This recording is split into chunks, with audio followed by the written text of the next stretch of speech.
Hi guys, I was speaking to a gentleman the other day and he mentioned that he had trained in a style called Lao Gar. So I went to look up what Lao Gar was. I was curious to see, just to find out more about the style, and went on the website and it came up with the name of the master, and it said Master Fowl, I think his name was. I'm sorry, I can't remember his name exactly. I think it was Fowl. Master Fowl is the keeper of Lao Gar, by which I assume it meant that he is the holder of the knowledge, you know. And I wondered if that really is a little bit of an arrogant point of view. And you know, I'm not knocking him. You know, I have greatest respect for his knowledge and for his style, and I in no way am I putting him down or the style. It was really just that sentiment was indicative of a much larger sentiment. You know, sometimes styles are knocked if they're senior. Is perhaps, well, let's not beat around the bush. My own style, GKR, our founder is not the most competent person in the style. There are people below him who are younger and far better exponents of GKR karate than Kancho Robert Sullivan is or ever was. And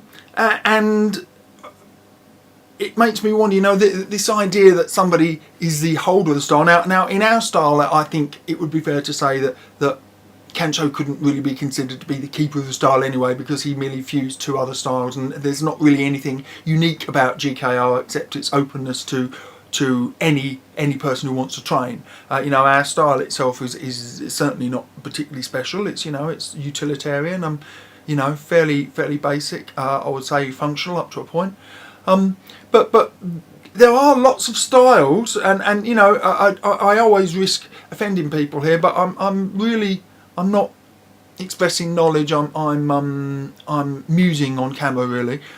It seems to me that there are lots of styles, such as Shotokan, such as Goju, where their founders were also considered to be their keepers. And even if you look to Chinese styles, that philosophy seems to be even more. Now I can understand in the old days when perhaps you didn't really want other people to understand your style because it was a protection system for you, or in Okinawa where you were not allowed to train, so you had to be very secretive about what knowledge you had, and very selective about who you passed it on to. But in the modern world, to be the keeper, to be the one who holds the knowledge, and everybody else below you is a subset of that, kind of holding it back and just dispensing that knowledge sparingly, seems to me to be tremendously selfish. Now, I talked in a recent video about not dispensing knowledge to people who are not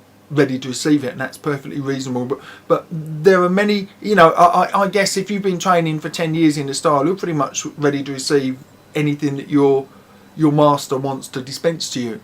So for him to hold back stuff so that he's the special one, I think would be kind of selfish, you know. And again, you know, excuse my naivety, if you're in a style where you've been training 20 years and there's still loads and loads that your master could give you that you couldn't have learned 10 years ago, then, you know, I stand corrected. But it just seems to me that in the modern world, because I mean, unless you're training in some super death ninjutsu style or something where it really is life and death to you, it seems to me that the proper thing to do is to share that knowledge as much as possible, especially if you see some benefit in the whole system, even if that benefit is not martial but that benefit is spiritual or emotional or whatever.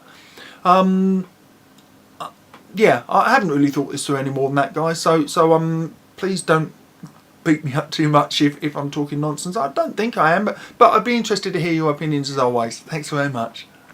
Hey guys, thanks for watching. Hope you enjoyed the video. If you did, please take the time to rate and comment, and it would mean a lot to me if you would subscribe. Thank you.